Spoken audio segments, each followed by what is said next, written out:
Hey everyone, Kyle once again, and welcome back to the next episode review. And excuse me. Now we're going to get into another series I was looking forward to return, and that is the second season of Go-Go Loser Ranger. I enjoyed it from the first season from last year. It was very fun, and I really did enjoy it. And I was looking forward to when they announced the second season afterwards. Shortly afterwards, the first season ends. And watching season 2, episode 1 of season 2, jeez, I mean, it was great, but my God, Red Ranger, he's just lost it. He just snapped. Well, I knew he was a sociopath beforehand, though, but this episode, yeah, this made it even. He just got even worse. I mean, okay, after the end of the first season 1, right, with the death, the sad death of Blue Ranger, right, and at the hands of Patrolla. So now, with this continue on here, they know of the death of Blue Ranger, right? So with the remaining 4 Rangers, sorry, my nose is getting a little itchy. I might sneeze in a second here.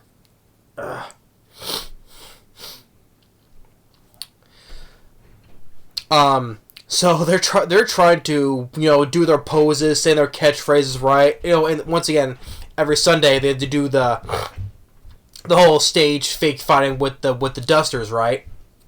So, but they're trying to do this, but since Blue Ranger's no longer there no more, like Red Ranger, he's just getting frustrated. He's just like, cracking under the pressure world, because Blue Ranger, he was there. He does he does like the improvised lines and like sort of the energy stuff like on that team, right? But he's no longer there. Like Red Ranger, he's just like, like he's just like freezing up. He's not saying his lines and stuff right, and so when the Dusters like have their so-called monster form, they always do, right?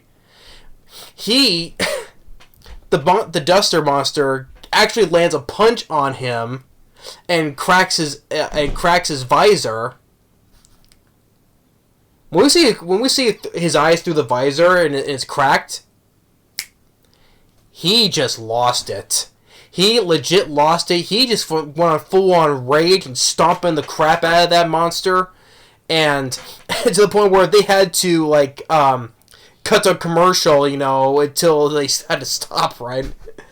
And he just went full-on insane to the point where he tells his team, because when he saw his teammates, the other Rangers saw his cracked visor, like in the funny moments we see like the other Rangers like Yellow Ranger is like on the top of the Duster, like almost like kind of giving a piggyback ride in a way, or Pink Ranger is doing another pose, and then we see the Green Ranger is like spanking one of the Dusters. So like that's funny though, but it's like they're just looking in shock, at the same time. And he tells the remaining 3, to get their big blaster cannon, and even the point, because that's a big thing, and they know that like the remaining of like the juniors, right, in the junior ranks in the stands, they know that's gonna be a whole lot of damage. So they had to tell the audience to get back, right, until he blasted all of them, and they had to cause some damage, like in the stands, right, like ricochets and stuff, right. And all that's going on, like D once again he's still posing as Hibiki, right. He's just watching live, and he's just laughing, right? He's just laughing that Red Ranger, he's just losing his mind, right? He's having good laughing at his expense. Although he does have the pause. He does pause moments when he's thinking about the death of Blue Ranger, right? Because I think there was a part of him that he was saddened by his death, though. Probably because he didn't die by his hand. It was Patrolla that did it, though. But I think there was a little bit of moments where he was pausing. He did kind of feel saddened just a little bit. But he's still going on with his plan, though. He's like, well, I got 1 down. I still got 4 more to go. And then just with more Blue Ranger, just like when he's just like okay, you know how they're having have their little the room they sit at where they have the little meetings, right? And and so he's just like Red Ranger. He's just like I said, he's just lost it because one of the ranks that's by his side goes to tell him to go get some tea, right? And tells him, well, he's telling his other ranger mates about wiping them all out and stuff like just, well, we still would fight for justice and all that bullshit, right? So Red Jr. comes in, spills tea on him, and at the moment when I saw that, I'm like, you're dead. Because this is the first, and we see off screen though, he just crushed that guy. I assume his head though, because his broken glasses were there, and blood's all over Red Ranger. It's just like, hey, we still fight for truth and justice, right? I'm like, it wasn't a shocker. The moment I knew he spilled his tea on him, he is a dead man, because we saw him the first time. He actually killed one of his guys in that same room as well with blood on him. So it wasn't a surprise though, guys. I knew that happened the moment he spilled the tea on him. This guy is not a hero. He is a sociopath, psychopath, murderer.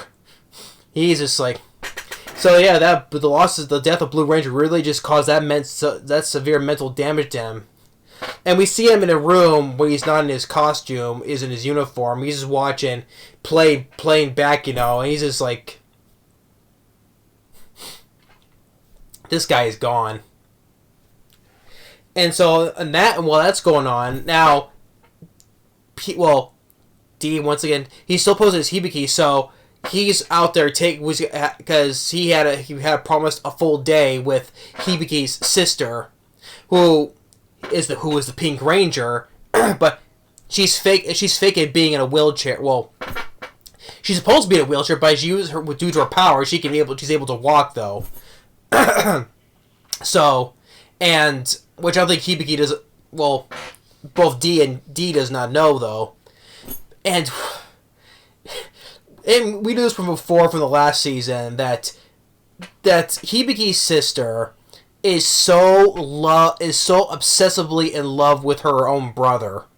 I mean, this is even further proof because we see her in her room, not in the wheelchair, on her bed. She has all these pictures of him, even a picture pillow of her brother who was holding him. Yeah, oh, I love you so much, and just Red Ranger is not the only one who has a screw loose. She has another. Red Ranger is a psychopath in a murderous way. She is a psychopath in a very obsessive way. I mean, even when they're outside and they're watching look at the river, right, and saying how she has this time with her brother, she's looking down like this, and you see like the crazy swirls, and how when someone's crazy like that, when they have those crazy swirls in their eyes, it's like, oh, this is so great, I'm with my brother, and just like, and D's like, are you okay? And he's like, oh, I'm fine. Red Ranger, like I said, Red Ranger's the only one who's lost their minds. She's lost it in a different way. She's just so obsessively in love with her brother. It's like, I mean, it's just like it's obsession, right? I'm like, in the back of my mind, just do your brother and get it over with. You know if you get what I mean. It's like just go the incest way and just do him already, all right? Because if you're that crazy obsessed obsessed with him, in love with your own brother, jeez, man. So, and then there's a moment which is probably gonna come in later because they see a guy who's being subdued by these two guys. Say, my sibling, my brother just got dusted away, spirited away, and it's like the sister. It's like there's kind of a similar we're investigating this. There is a similar moment that's been happening, and so the D lets the guy go. So okay, he's looking for his brother, and he just came back to his misunderstanding. So they let the guy go, and then the two guys research. I guess they're cops, but not in uniform. They say, oh, this guy has no siblings. He does have a criminal record, so, uh-oh. But I know we see a new character we see. There's not the last one we're gonna see of him. He's gonna apply into the plot line somewhere. So she heads back on her own, and while Dee heads back, she bumps into one of her other well, I wasn't say classmates, but teammates, I would say, that was passing the final exams along with them, right? Angel's her name, and they get called because that junior rank, the Green Ranger, who is like the right hand right now of the Green Ranger, she tells him that you have now been recruited to Team Green Ranger, which D saying how what I thought was going to be recruited to the Red Rangers team, but she tells them though Green Ranger's team is good because they get to go out and seek out monster bosses. And okay, Dee's like, okay, that's okay, I'm with that. And for what was her name? Who was the right hand of the leader of the junior ranks of the leader of the Green Ranger team? For her name was But he's like, well, you seem satisfied. Okay, let's do this. So he gets recruited because that's why I was wondering, because in the poster of season 2, he's wearing a green uniform. So okay, that makes sense now. So he gets recruited to the Green Ranger team, and they get to hunt monster bosses. So that makes it worth it for D because Patrol is still out there. A piece of him is still out there.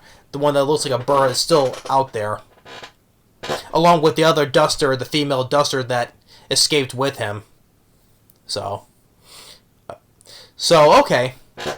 And so episode 1 of season 2 was great, you know. I mean, it was focusing more on the Rangers, more a little less on D in this episode though, because I mean, just seeing how Red Ranger just how his mind snapped, he just lost it.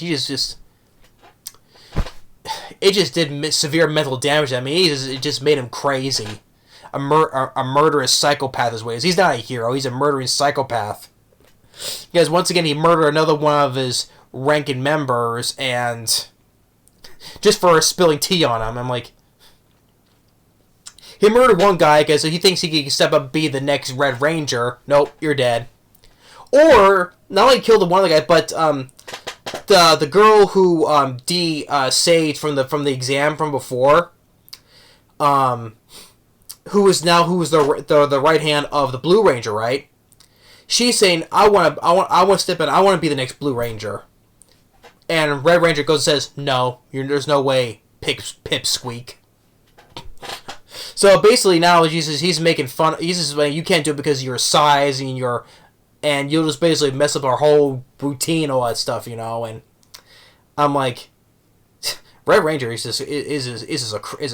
sociopathic, crazy psychopath, you know. Just like, my God, man.